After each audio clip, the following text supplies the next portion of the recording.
Being an investigative journalist is actually my superpower. Coming into the tech world, people are frustrated with different social media sites, but you can't get them onto another one. I also don't think crowded markets should keep people from innovating.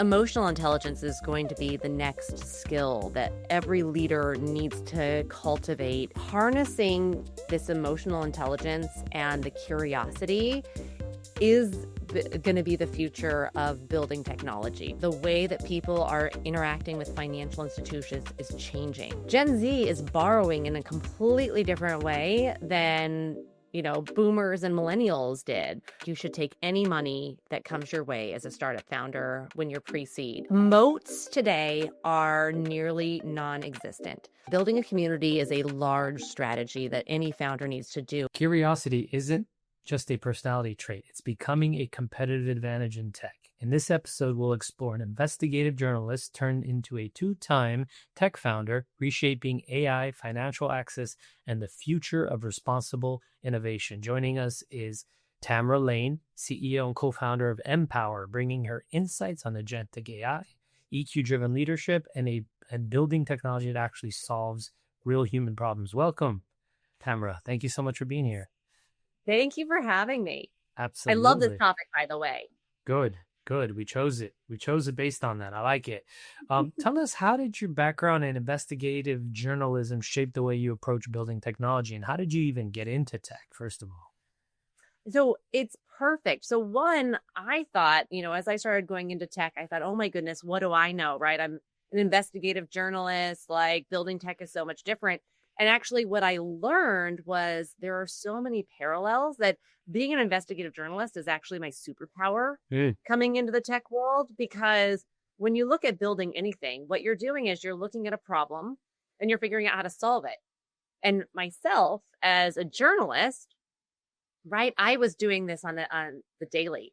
I was going, okay, here's corruption, here's, environmental catastrophe, here's, another, I was going to say like bombing, which I did investigate a few times, that's happening. How do you get to the bottom of it? What happened? Why? And then you start to dissect it and you come to a solution.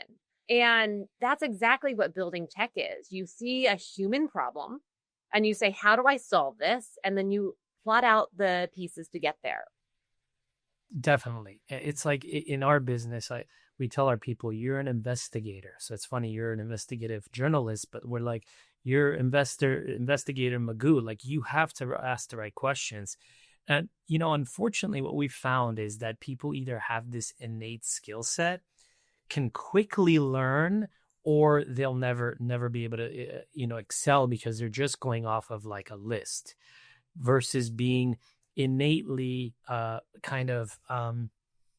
curious, right? Because this is part of what our episode is being curious and asking questions and, staying with it and trying to just ask questions for the sake of learning versus asking questions to get to the next question, or looking for an A or B answer, Yeah. Very important skill set. Or asking, hoping to get the response that you want. Yes. Right? Like, and that's what we do as humans a lot, is we have a preconceived notion and then we try and get to that answer versus being very open to what it could be. Right? Absolutely. And some of the biggest gifts are when you find out that you were wrong and you go in a different direction and you actually, improve something, you do it better. Sure. And that's where a lot of the successful pivots come from. Right. There's a saying, I don't know where I got it, but it's like, don't fall in love with your solution, fall in love with the problem. Right. And if you fall in love with the problem, you will find a way to solve it. If you have a solution for what you think is a problem, where maybe it's not a big enough problem, you're going to run out of steam trying to solve this unnecessary, unexisting problem, if I can say so. Right. Yeah. What are investigative instincts that translate most directly into being a strong founder, you think, Tamara, or a strong CEO, or a strong business, person?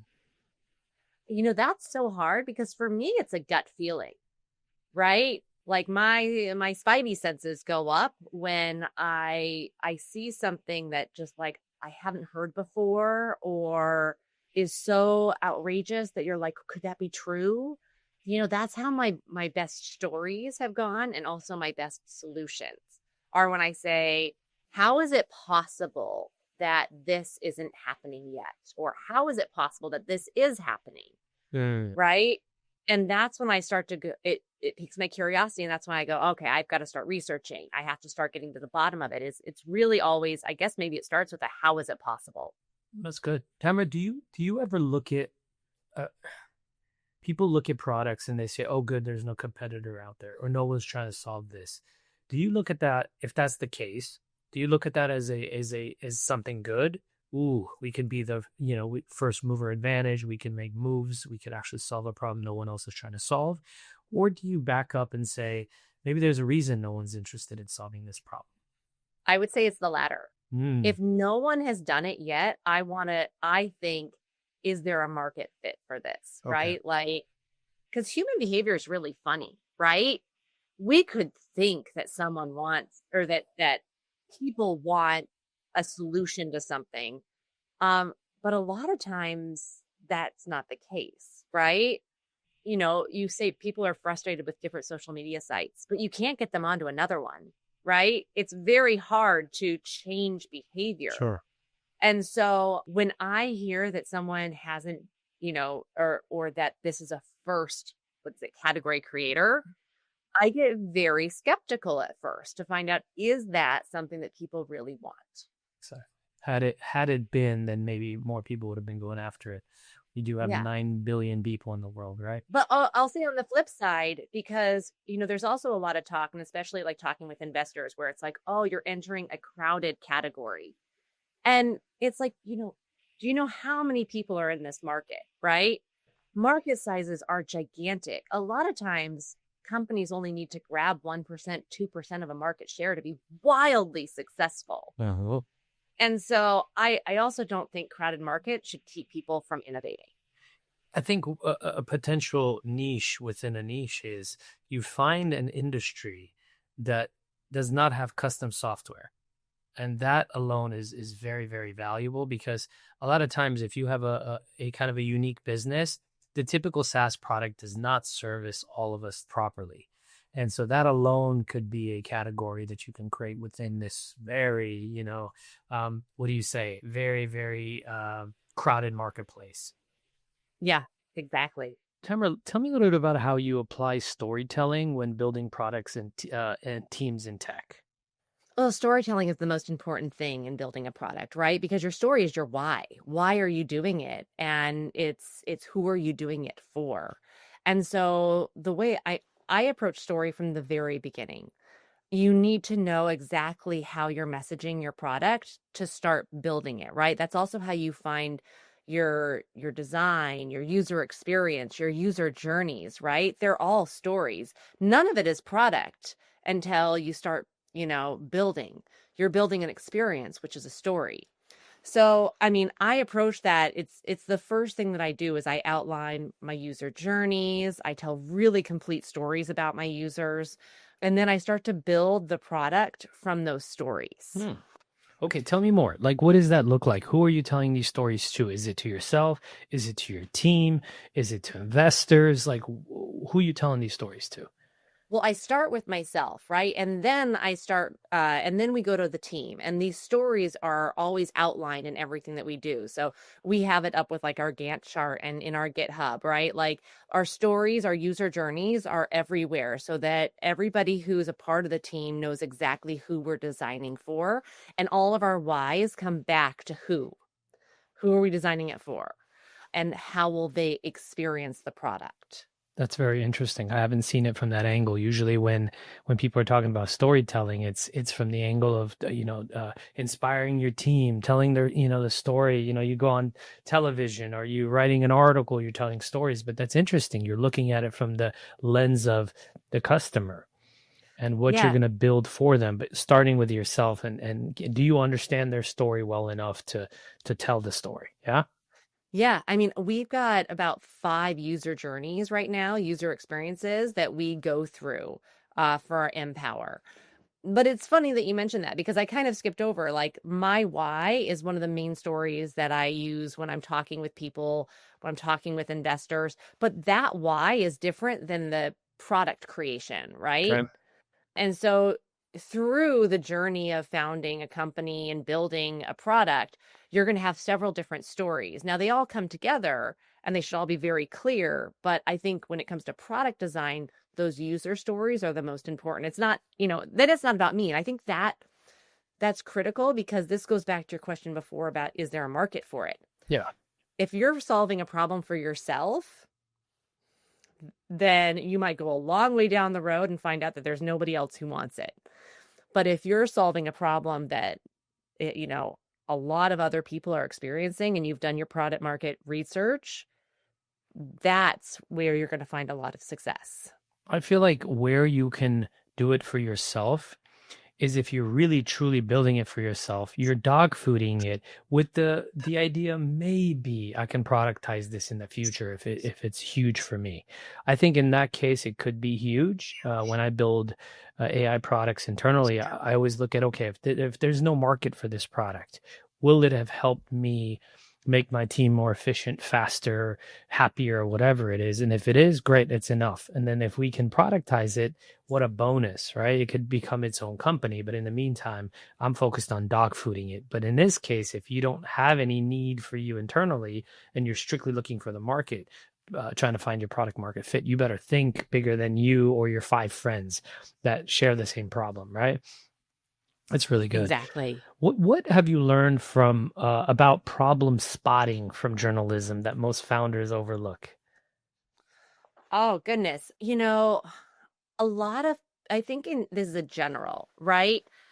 We don't like to be wrong as people. And so with problem spotting, you have to really be open to other people's feedback. And as you're building a product, that's one of the harder things to do in the early stages because you're so close to this. You're in the weeds. It's very personal. And you are probably not going to spot all the problems.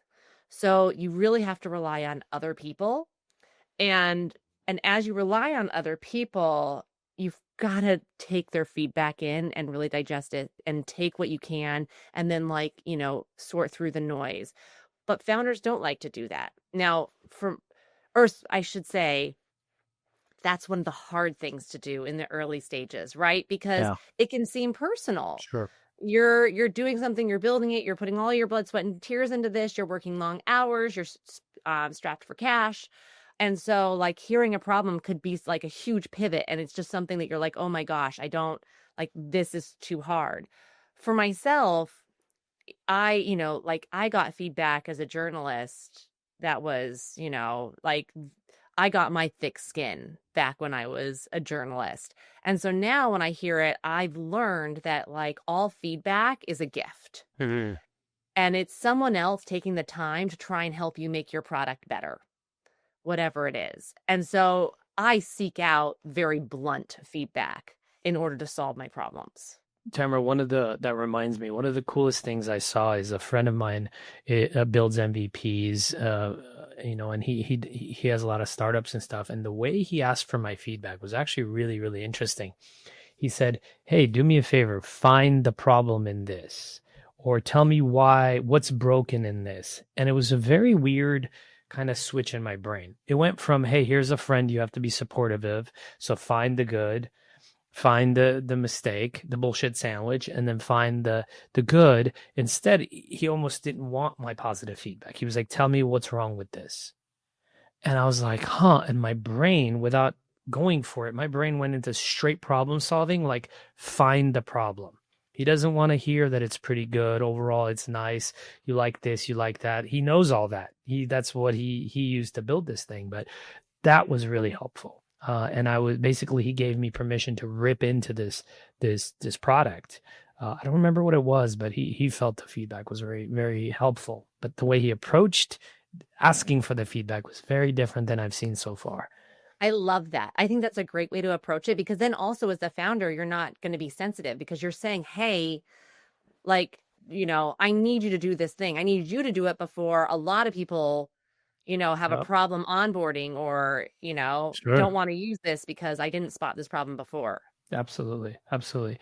Um, how does being a parent influence the way you think about developing curiosity in the next generation? Because I believe you have kids. I Uh, do. Good. How do you approach that? So I actually think, and I've been doing a lot of reading and writing on emotional intelligence, and curiosity is really a part of that. And emotional intelligence is going to be the next skill that every leader needs to cultivate and practice and, harness. And oh, my goodness, as a parent, like and I've got young kids. So Mhm. like curiosity is just like a part of our daily life, right? Absolutely. As a mom of a 2-year-old who's just like, he sees the world and he's like, oh my goodness, what can I get my Yeah. hands on or Mhm. climb? And everything is new. And Like, everything's a why. Everything's a and why every, as well. Yep. it's such a gift to see that and see the world through the lens of my kids and realize like this sort of curiosity and how they approach things as being so fresh and so new is such a good way to approach building tech. I kind of strayed from your question, but I think harnessing this emotional intelligence and the curiosity is going to be the future of building technology because AI is so useful in like so many things and can help with coding now and can help with, all of your marketing. But if you don't have that curiosity and that emotional intelligence to lead people and ask human questions and be more human centered, Yep. you're going to not have the skills to lead in this new technological revolution. Sure. Remember, we've been talking about emotional intelligence for at least 10 years, right? Openly talking about it as the number one skill set for leaders. And I think that's absolutely the case. Why is it more important now? Because we're all of us are talking about it as it's like a new thing, like emotional intelligence, this new concept. But why is it so important now more than ever?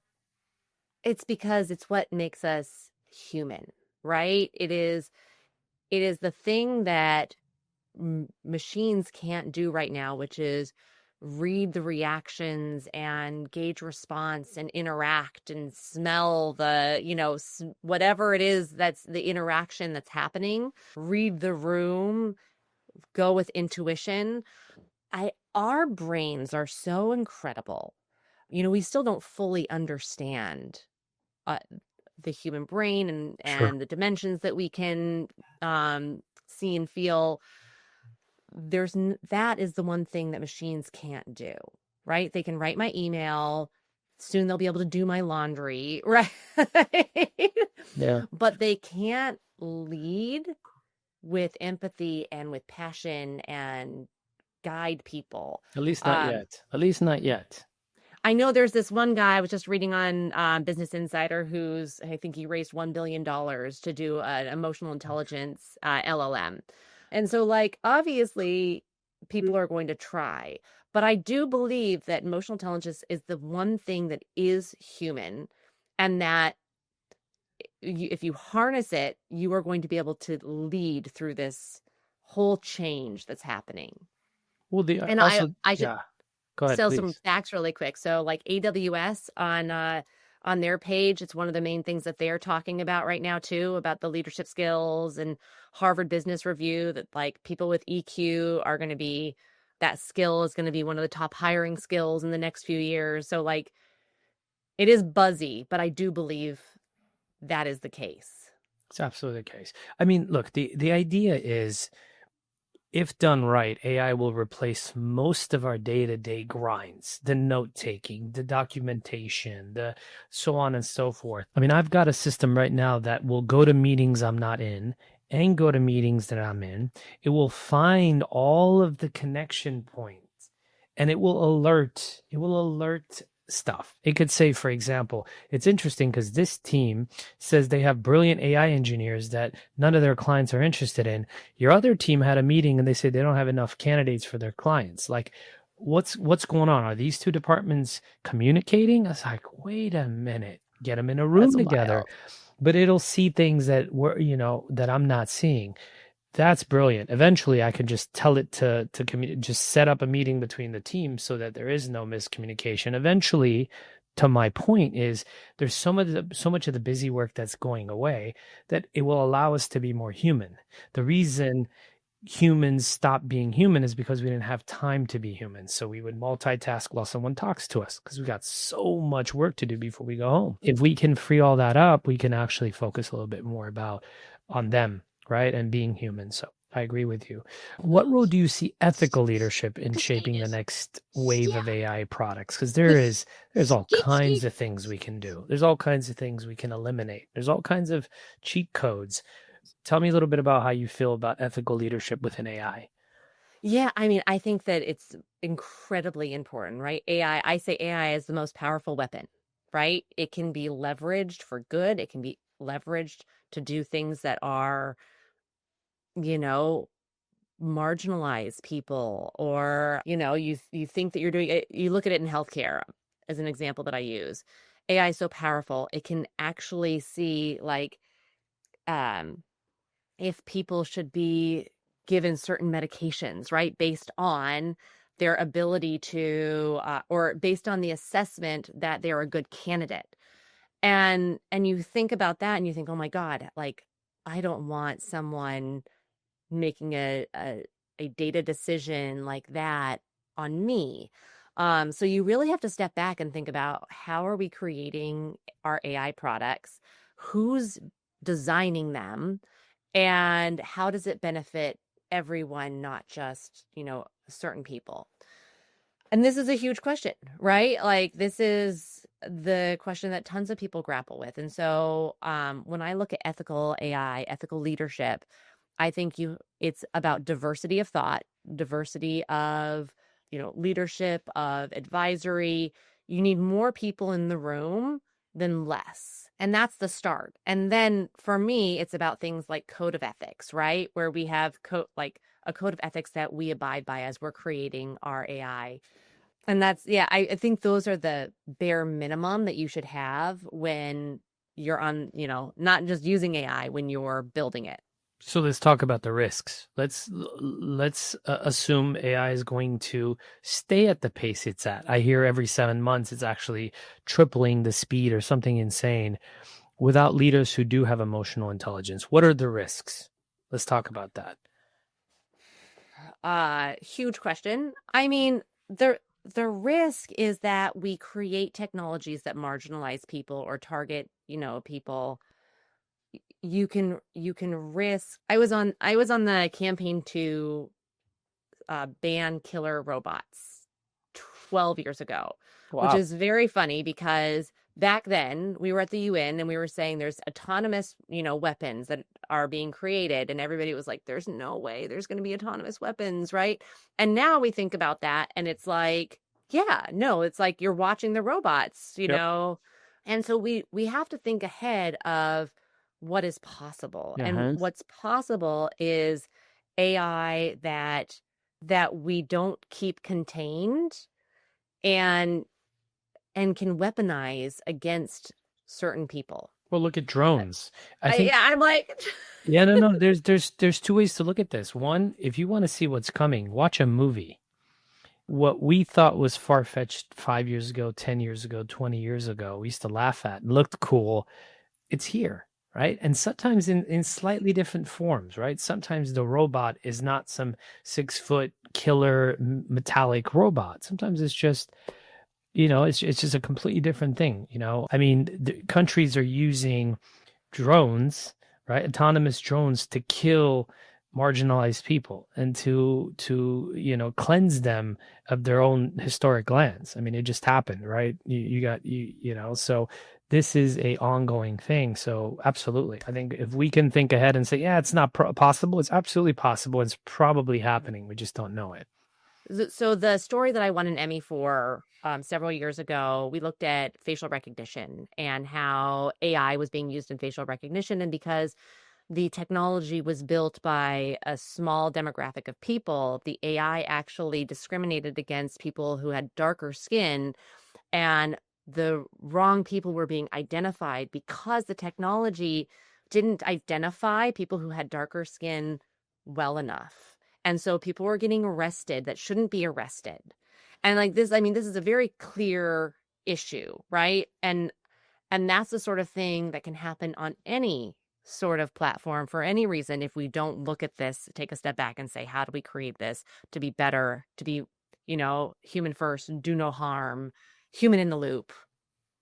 That's very interesting. Let's switch the conversation a little bit into what the problem you're solving currently, right?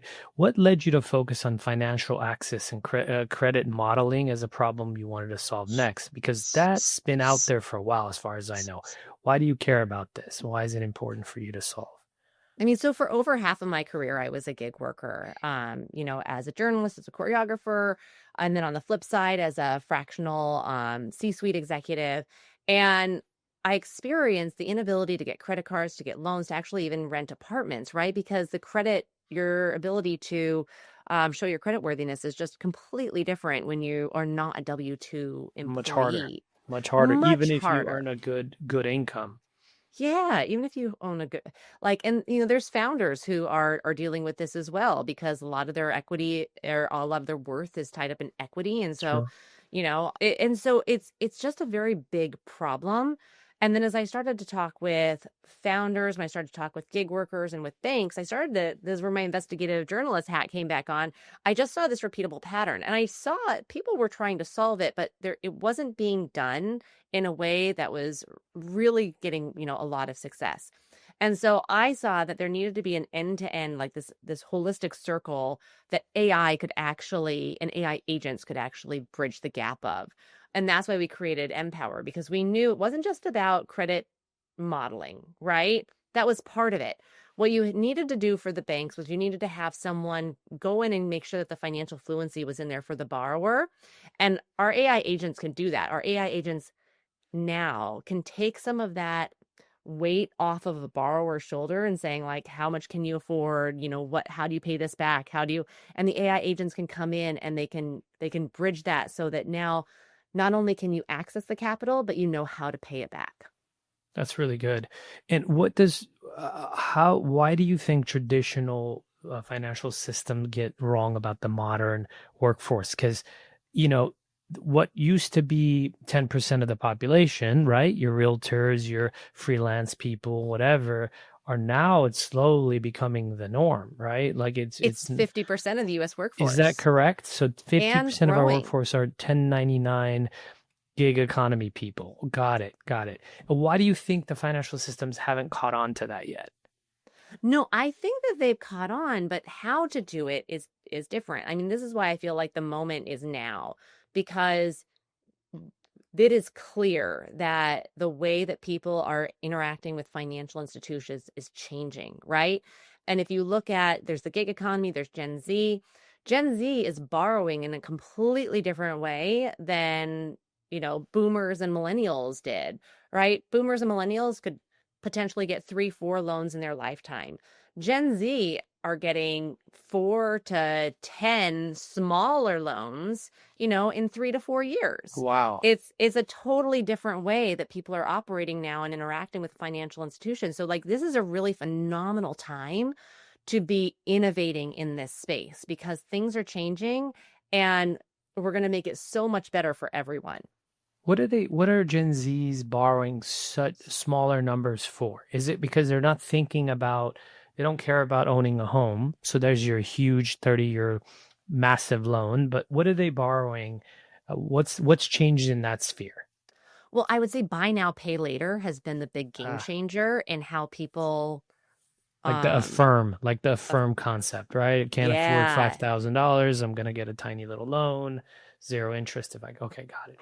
Yeah, it's really changed how people interact. And why not use credit cards instead? There's more data out there on this, but credit cards are interesting because they've got high fees, and some people say they only want to be able to spend what's in their bank account. Interesting. But it's just a changing landscape. Got it. Okay, very, very different. And what have lenders told you that's kind of validated this, that there is this product or opportunity here?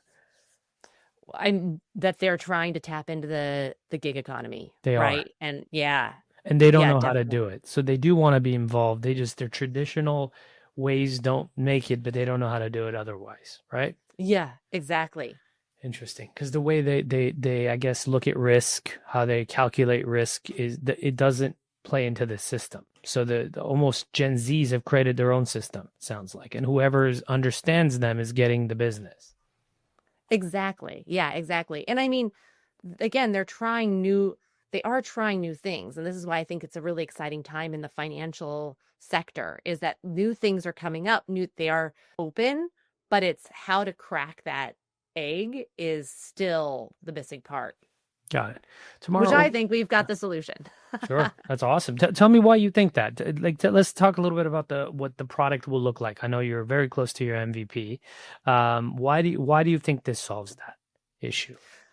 So we've created more of an end-to-end solution, right? Where it not only helps the lender make a better decision, but it helps the borrower, which that's where I say it's a circle. A lot of solutions target one or the other. What we've done is we've created that whole journey. And this is where it goes back to user stories, right? It's the whole journey, not just one. And when you put it together, that's what makes both parties win. Sure.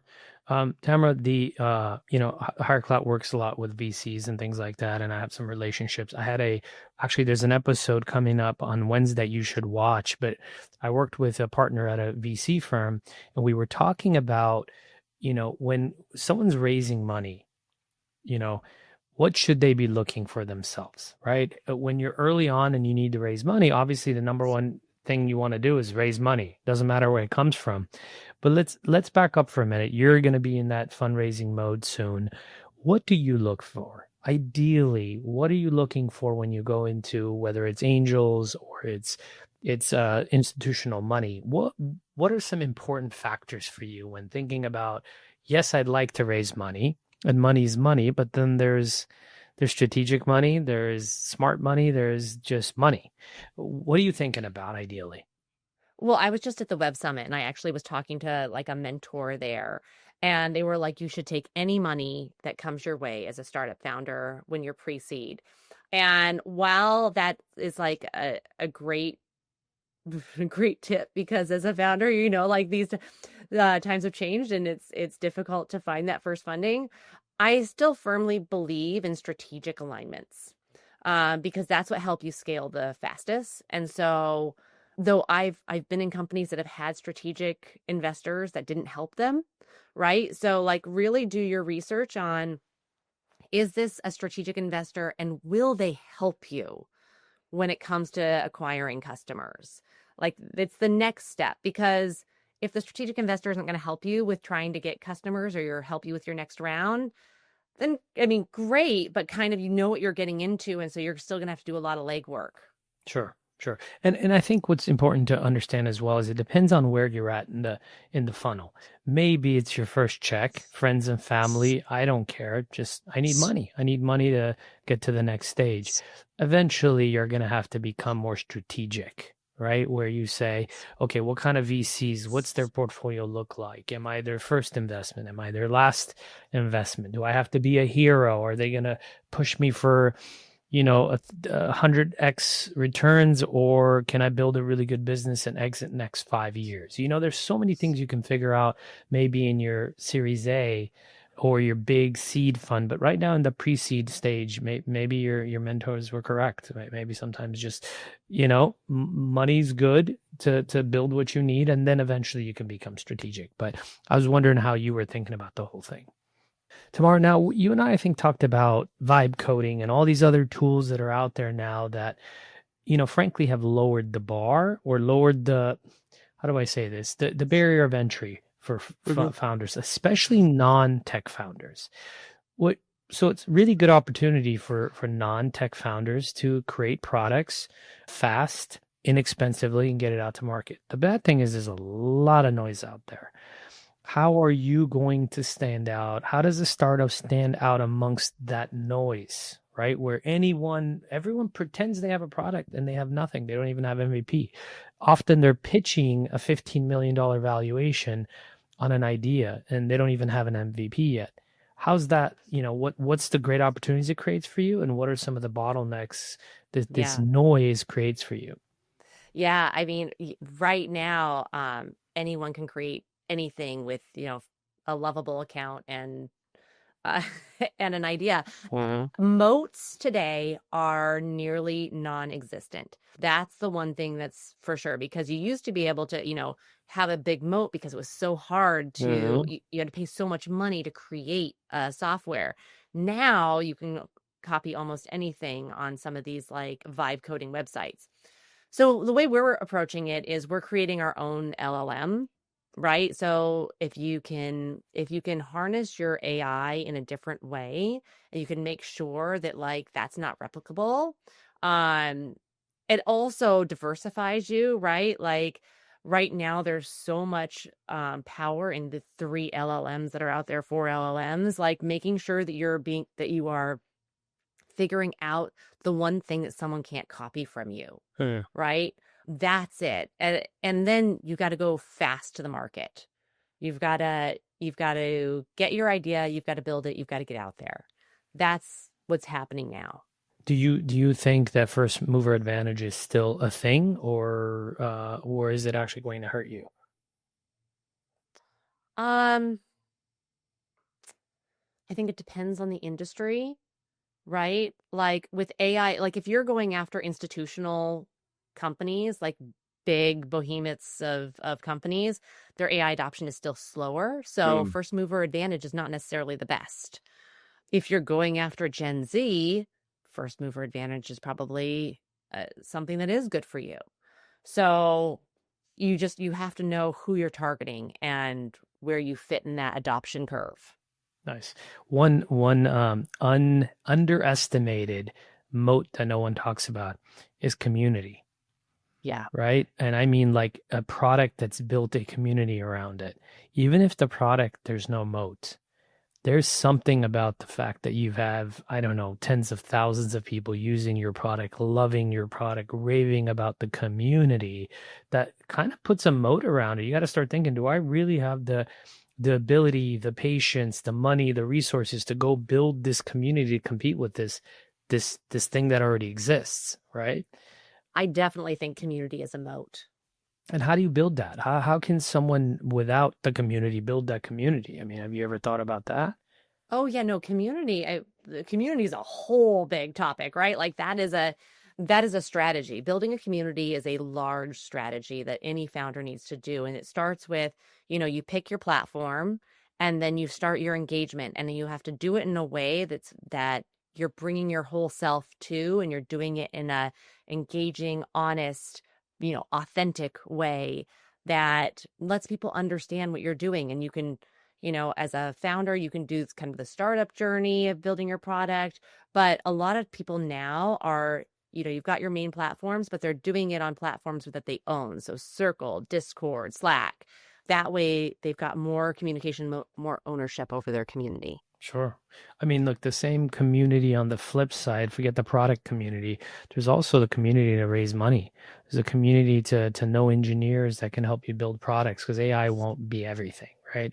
It's the community to tap into, to ask good questions, to get, partnerships and vendors and introductions. It's the VC community that are going to just hopefully give you more than just checks. They can give you a community and introductions and advice and pivot ideas and things like that. So there's so much more. Tamara, what is one thing that you're thinking ahead and you're a little bit afraid of? And whether you want to represent yourself or fellow founders, like being in your seat, what are some things that keep you up at night Um, besides your kids? Goodness. Yeah, besides my kids. I mean, right now there's the changing what's front and center is there's the changing nature of funding, right? And so it kind of goes back to the vibe coding that we were talking about. Investors now want an MVP with traction Yes. before they give money. And what that does is it encourages more people to vibe code, and it discourages people from building kind of ground up technology.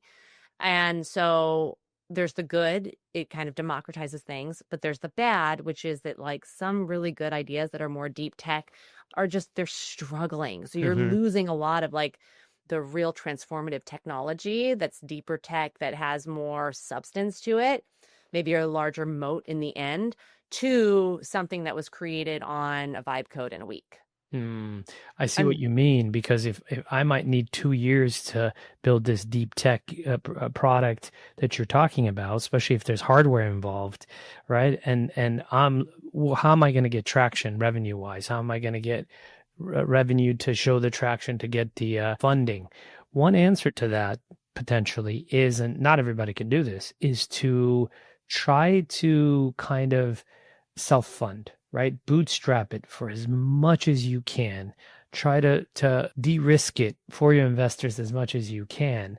And then, of course, there's the friends and family round and angels and things like that. At that point, you don't need institutional, right? You just need a little bit to get to the next stage, and eventually you can get that. So that's one solution, but I know exactly what you mean. That was a very good point. So it keeps you up at night. Right now it does. Well, yeah. Well, hopefully I gave you a little bit of an idea on how to do it. Again, easier said than done. A lot of times it's folks that have been independently wealthy, or they've already sold multiple companies that can do that. So it does definitely create barriers. What's the biggest aha moment you've had as a founder thus far? Oh man, so many aha moments. I think I feel like you've got to be more specific. I've had so many aha moments. I think every founder who's creating has an aha moment every day when they're talking to people or looking at their product. You kind of gave us an aha moment, to be honest. It was this the world needs deep tech, right, to really make a difference and innovate. But it's kind of tough to do that deep tech when you need to raise money to build that deep tech when they need you to show momentum and progress and revenue. Yeah, exactly. You said I mean, because it was very thoughtful what you said, so I'll just give it back to you. I mean, you answered my own question. Give me a book that you love that's influenced how you lead or how you build product, how you live your life, that you recommend to others. Outcomes over outputs. That's the book. I mean, I love it. It goes into just how you should be designing your products and looking at outcomes versus the outputs that you're, doing. Like, it's great to say, oh, I did these, all these things and we want to get, we're going to design this feature, but what is the outcome you want? Like, a feature is great, but is that feature to drive customers, to drive on, onboarding? Like, what is it? So it's, what outcome do you want? And then how do you get there versus what feature do you want?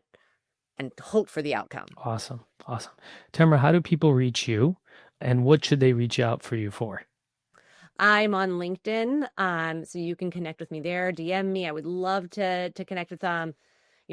Obviously anyone. I'm looking to meet partners, fellow founders, investors. And then if you're interested in Empower, you can go to empower.money. You can sign up for our newsletter and get alerts on what we're designing and when it's coming out. Are you doing a B2C play here, Tamara? No, it's B2B, but I was going to say, you are a brave woman. That's a lot of work, a lot of education to happen. Very cool. Well, Tamara, thank you so much for sharing your journey. Powerful way you bridge journalism, emotional intelligence, and AI innovation. For anyone who wants to learn more, she told you how to connect with her, Empower, LinkedIn, and if you wanna, potentially invest in this awesome new product that's coming, reach out to Tamara or me. I can do the intro. Thank you so much for tuning in, and thank you for being here, Tamara. Oh, thanks for having me. I love this conversation. Absolutely. Take care. And that brings us to the end of another great episode of the Tech Leaders Playbook. I want to thank you for joining us, and I hope you took away some valuable insights to apply in your professional journey. Don't forget to subscribe on your preferred podcast platform so you don't miss out on the next great conversation. I promise it'll be good. If you enjoyed today's episode, we'd appreciate if you could leave us a review. Your feedback not only helps us improve, but also help others discover the podcast. Better leaders mean better working environments. Better working environments leads to happier people.